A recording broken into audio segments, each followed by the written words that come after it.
Credit Marcos Mesa Sam WordleyShutterstock. The quality of your sleep could play a role in how your brain responds to fear, which, in turn, could determine how likely you are to develop post-traumatic stress disorder (PTSD), a small, new study suggests. People in the study who got more rapid eye movement (REM) sleep had less activity in the areas of the brain linked to fear in the face of a frightening event, compared with those who got less REM sleep, according to the study, published today, October 23, in the Journal of Neuroscience. The findings suggest that REM sleep may help keep fear levels low by altering how certain areas of the brain communicate with one another, the researchers wrote. This could mean that scientists could one day use a person's REM sleep measurements, or how much time the person spends in REM sleep, to predict how resilient that person is to trauma or, conversely, how likely the person is to develop PTSD following a traumatic event, they wrote. Get better sleep in 2017. The new study is a very good first step in understanding the mechanism of resilience, said Aunt Germain, an associate professor of psychiatry and psychology at the University of Pittsburgh School of Medicine, who was not involved in the research. In the study, 17 healthy college students had their sleep monitored at home for between 5 and 13 days, to establish their baseline sleep patterns, including their levels of light, deep and REM sleep. The students were paid to participate in the study. Then, the students underwent a fear conditioning test. They were shown a series of red, yellow, or blue lights that they had been conditioned to associate with mild electrical shocks.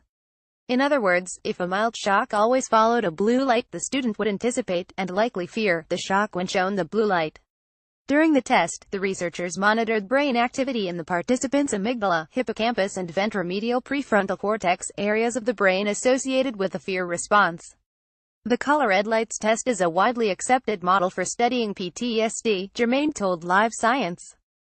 Finally, the researchers sent the participants back to bed one more time. They monitored the subject's sleep for one full night in the lab and then had them repeat the fear conditioning test. The findings showed a noticeable correlation between the amount of REM sleep a person got and the magnitude of his or her fear reaction to the colored lights. The more REM sleep a person got during the baseline period, the less extreme his or her fear response was. The finding suggests that REM sleep may play a key role in helping the brain prepare itself for, and withstand the effects of, emotional trauma, the researchers said.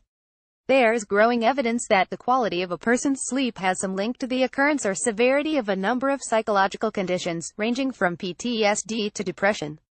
However, this study is the first significant one to explore whether a person's pattern of sleep can be used to predict whether he or she might be vulnerable to PTSD, the study authors said.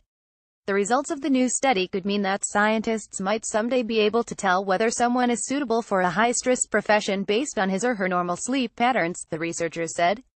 Still, more research is needed to fully understand how REM sleep and PTSD are linked. It's not clear, for example, if getting more REM sleep could help keep PTSD at bay. 5 surprising sleep discoveries. Another question is whether a person can get too much REM sleep. Is there a sweet spot past which too much REM sleep might raise a person's risk of PTSD? REM sleep is when dreaming takes place, and there's a known connection between PTSD and intense dreams or nightmares, Germain said. Germain noted that the researchers looked only at the average amount of REM sleep the participants got over the course of the study, and how this compared to the fear response. So it would be interesting to see if the response would change based on the amount of REM sleep each person got each night.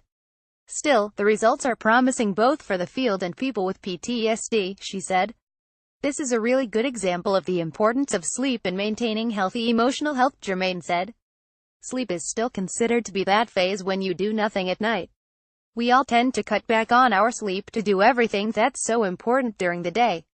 But by doing that, we're really cutting ourselves short and putting ourselves at a disadvantage when facing important life events. Originally published on Live Science.